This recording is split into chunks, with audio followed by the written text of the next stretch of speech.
मित्रों, आप सभी जानते हैं कि आजकल चर्चा के केंद्र बिंदु में नई नई राष्ट्रीय पार्टी का दर्जा प्राप्त किए हुए भारत की राजनीति की सबसे नई नवेली, अजब अलबेली और अब एक पहेली बनती हुई पार्टी की राजकीय करामात सबके सामने है। यह वो पार्टी है जो ये दावा करती थी कि उसने सत्ता में आने का रास्ता सबसे जल्दी तय किया।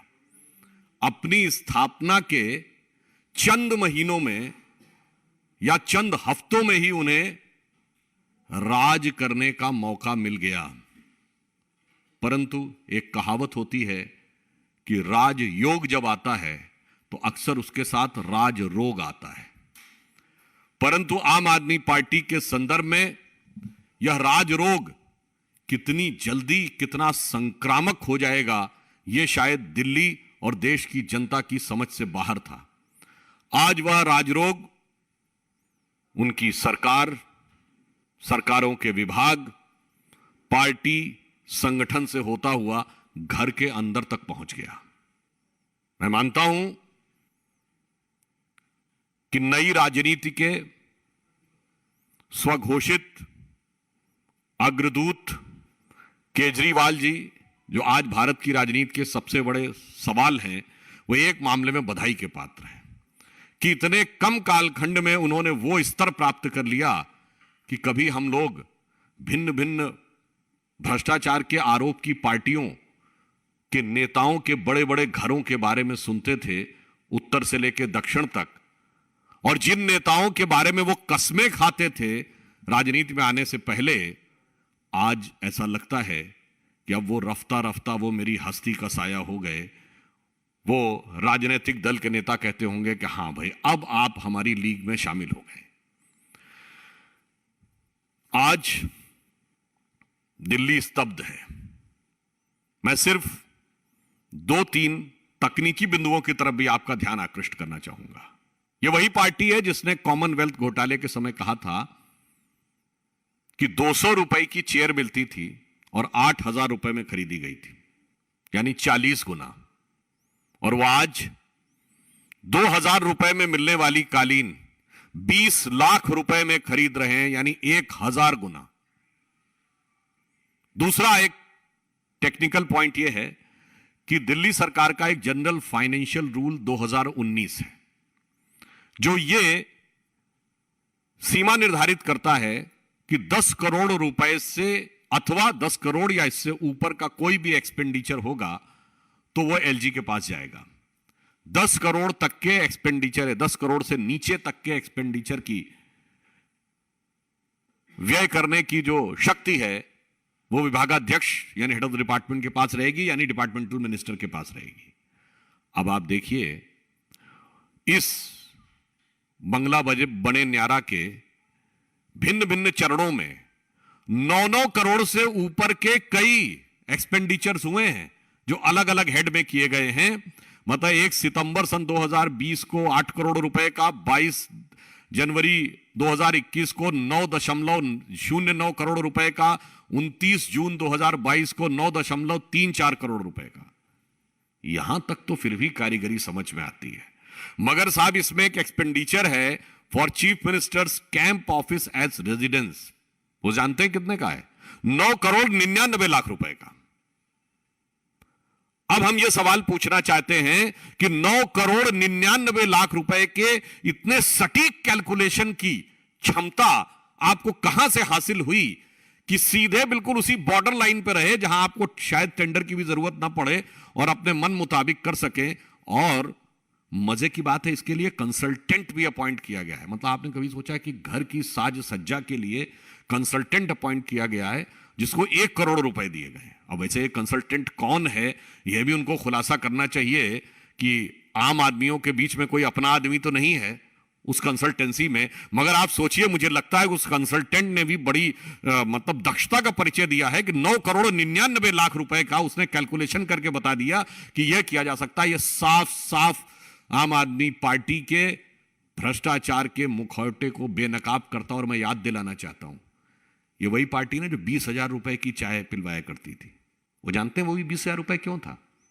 उस समय यह नियम था कि 20,000 रुपए तक का कैश यदि कोई पार्टी को डोनेशन में देता है तो उसका नाम पता बताने की जरूरत नहीं है। जो मोदी जी के नेतृत्व की हमारी सरकार ने राजनीति में पारदर्शिता लाने की प्रतिबद्धता के चलते घटाकर 2,000 कर दिया है। इसीलिए 20,000 की चाय पिलाते थे। और सुनिए, 20,000 में चाय नहीं, खाना भी नहीं खिलाते थे, चाय पिलाते थे। क्योंकि खाने में तो फिर भी हिसाब देना जब मुश्किल होगा कि 5,000 ने खाया कि 10,000 ने खाया। चाय तो बहुत आसान है। यह चरित्र तब भी ये था और आज भी है। तीसरी बात उनकी तरफ से यह बचाव में कही गई कि पीडब्ल्यूडी ने यह किया है और पीडब्ल्यूडी का अपना नियम और व्यवस्था है।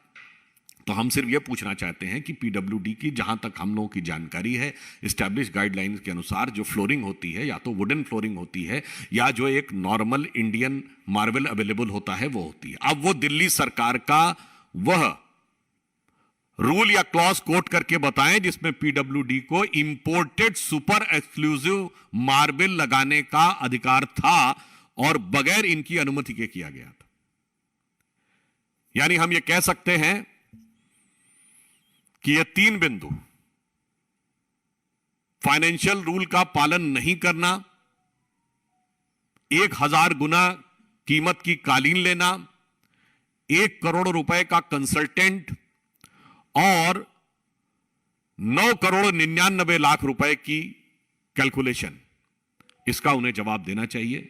मजाक में कभी कभी कहा जाता था ना, अरे साहब जब नवाब साहब का महल बनेगा ना तो अरे छोटा मोटा काम करने वाले भी लखपति हो जाएंगे।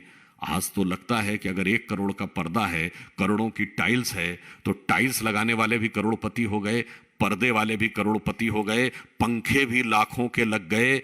ये मान्यवर, ये कौन सी हवा आपको लगी कि लाखों रुपए के पंखे की ही हवा आपको चाहिए थी? और ये कौन सा पर्दा था 1 करोड़ रुपए के? ये कौन से पर्दे को छुपाना चाहते थे? यह बात सबके सामने होनी चाहिए। और एक बात मैं गंभीरता से कहना चाहूंगा, दिल्ली की जनता ने इनके द्वारा किए गए दावों को लेकर एक विश्वास किया। आज दिल्ली की जनता अपने को छला हुआ, ठगा हुआ महसूस कर रही है।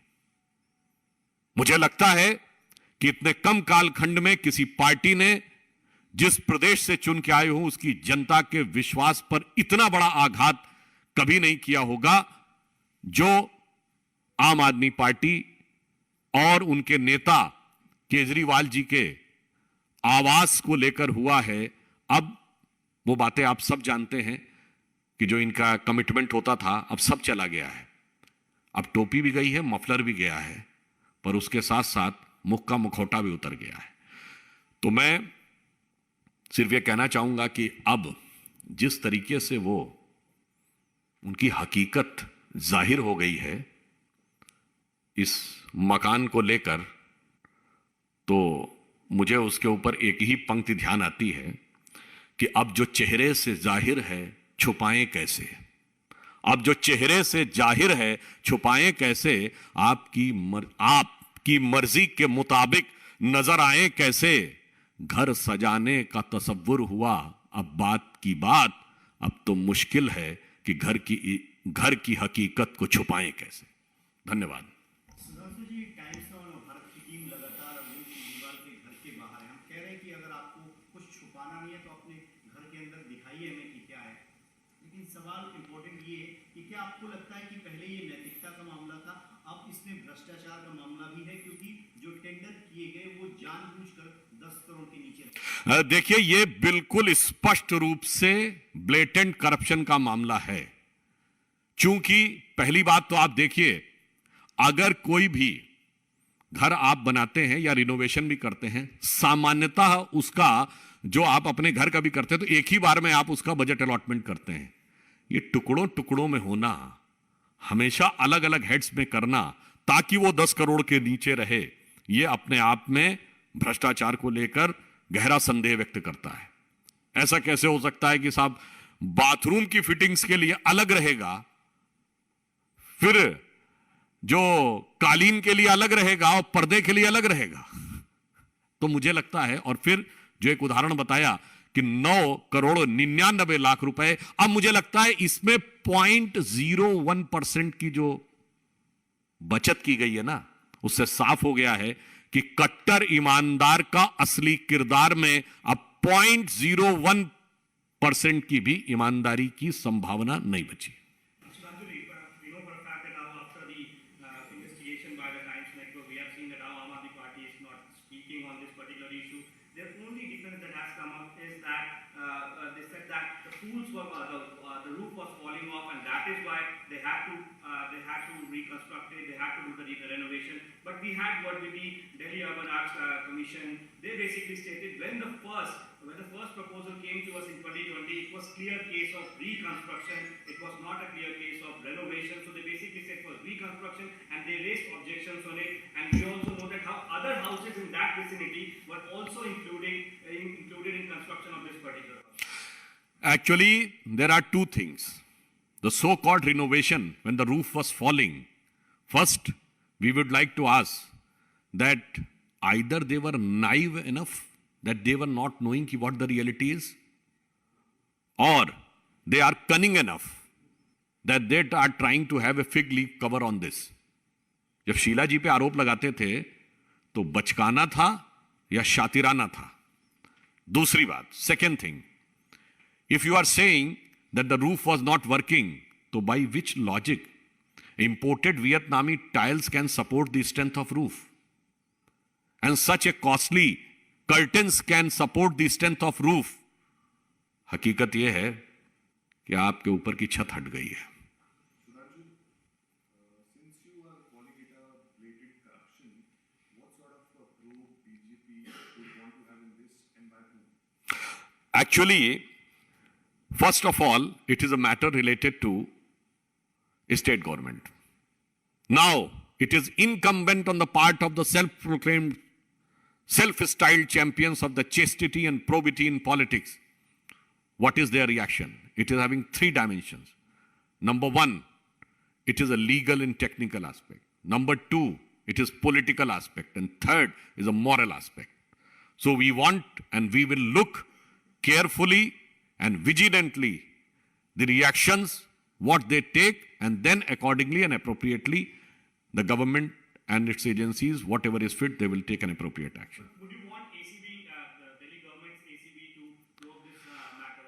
First, you are saying that the Aam Aadmi Party representatives are not speaking. So I think right now they are speechless. We will have to wait till what time they will remain actionless.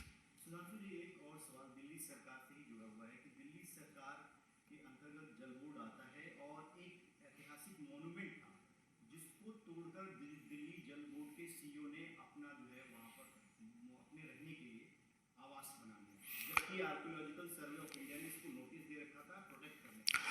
If anything of this sort is available in the media, what we know, this shows the expansionist design of the Aam Aadmi Party government is not limited to their chief minister, it's also pervading to the other areas. तो अपने बंगला बने न्यारा की विस्तारवादी नीति, ऐसा लगता है कि सरकार के दूसरे बंगलों पे भी है, मगर मुझे लगता है दिल्ली की जनता दुखी है, व्यथित है, और फिर भी वो बड़े गौर से देख के कह रही है, नजर लागी राजा तोरे बंगले पे। सर, एक अलग सवाल है कर्नाटक से।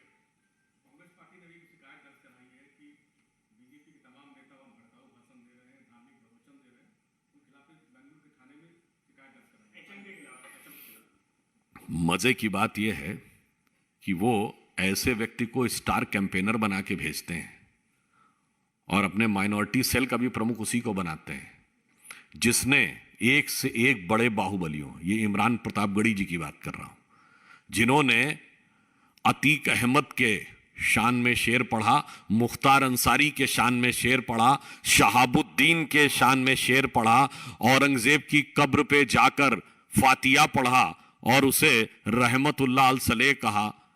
ऐसे जहर बुझे लोगों को ले जाके आप कहते हैं कि हम माहौल बिगाड़ रहे हैं। याद करिए इमरान प्रतापगढ़ी ने क्या बोला था अतीक अहमद के लिए कि शायद कभी किसी का ऐसा कद नहीं होगा, कई सदियों तक कोई अतीक अहमद नहीं होगा। तो मैं याद दिलाना चाहता हूं कि उसके आगे की एक लाइन में अपनी तरफ से जोड़ दे रहा हूं, अगर इसी राह पर चलते रहे जनाब तो आपके खानदान में कोई सियासी वलीअहद नहीं होगा। वलीअहद कहते हैं सक्सेसर ऑफ द थ्रोन। तो इसलिए वो अपनी गति दुर्गति को स्वतः प्राप्त हो रहे हैं। धन्यवाद।